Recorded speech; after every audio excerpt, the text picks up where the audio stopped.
L'autoroute AIBD Thiès-Mbour est un tronçon de 55 km. Pour l'instant, 55% des travaux sont déjà réalisés. L'autoroute est devenue une réalité. L'ouvrage prévoit des passages inférieurs et des échangeurs. Il s'agit là-bas d'un passage inférieur pour prendre en charge le passage d'une future voie ferrée. Donc il est prévu en fait sous cet ouvrage le passage de 2 voies ferrées pour assurer un peu la desserte de l'aéroport à partir de Dakar. Donc cette connectivité entre un peu dans le cadre des projets de connectivité qu'on a de façon générale pour assurer la connexion de l'aéroport international à l'ensemble des villes environnantes, notamment la capitale Dakar. L'autoroute AIBD Thiès-Mbour passera à côté de l'aéroport international Blaise Diagne. Le projet prévoit 2 aménagements, la branche sud Tchombor-Mbour sur 39 km et AIBD Tchombor-Thiès sur 16 km, 2 voies d'accès rapide pour relier la petite côte, l'aéroport international Blaise Diagne et la zone économique spéciale. Il est prévu à terme de desservir la capitale régionale de Thiès et le département de Mbour dans la région de Thiès. Cette autoroute, une fois qu'elle sera construite, permettra d'accéder à des pôles de développement aussi importants. L'entreprise chinoise CWE, qui en est à son 2e projet au Sénégal, est optimiste par rapport au délai.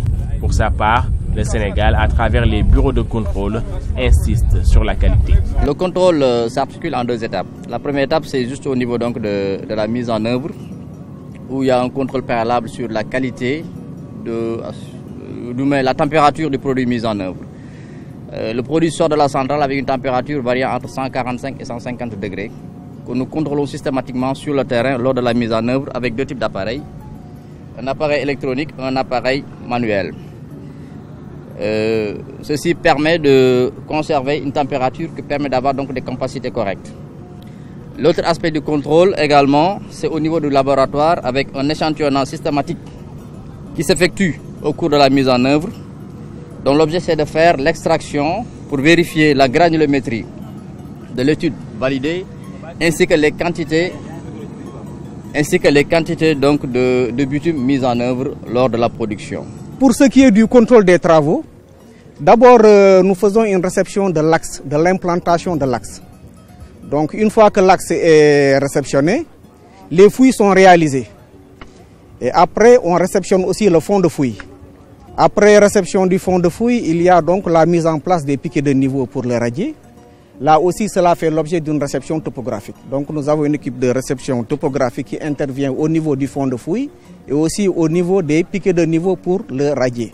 Il a dit que pour ce projet aussi, pour l'autoroute, on espère qu'on va réaliser les travaux dans le délai et aussi on va livrer les meilleures qualités.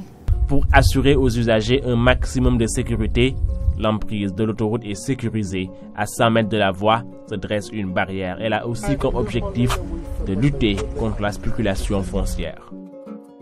Comme vous le voyez derrière moi ici, on constate que l'emprise a fait l'objet d'un lotissement par certains promoteurs immobiliers qui, je pense, ont dû un peu ignorer l'existence du décret qui protège en tout cas les emprises de l'autoroute. Les retombées du prolongement de l'autoroute jusqu'à Mbour et Thiès sont grandes.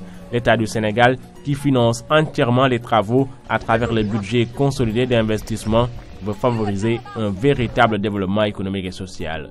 On a signé un contrat avec l'entreprise chinoise CWE, suivant un marché en tranche ferme et tranche conditionnelle. Et aujourd'hui, on est en train de réaliser la tranche ferme sur 19 km, plus maintenant une partie des 6 km qu'il était nécessaire de réaliser pour pouvoir connecter l'autoroute AIBD Mbour à l'autoroute Dakar-Diamniadio AIBD et enfin assurer quand même une desserte de l'aéroport. Parce que l'objectif quand même c'est de pouvoir desservir l'aéroport le plus rapidement possible.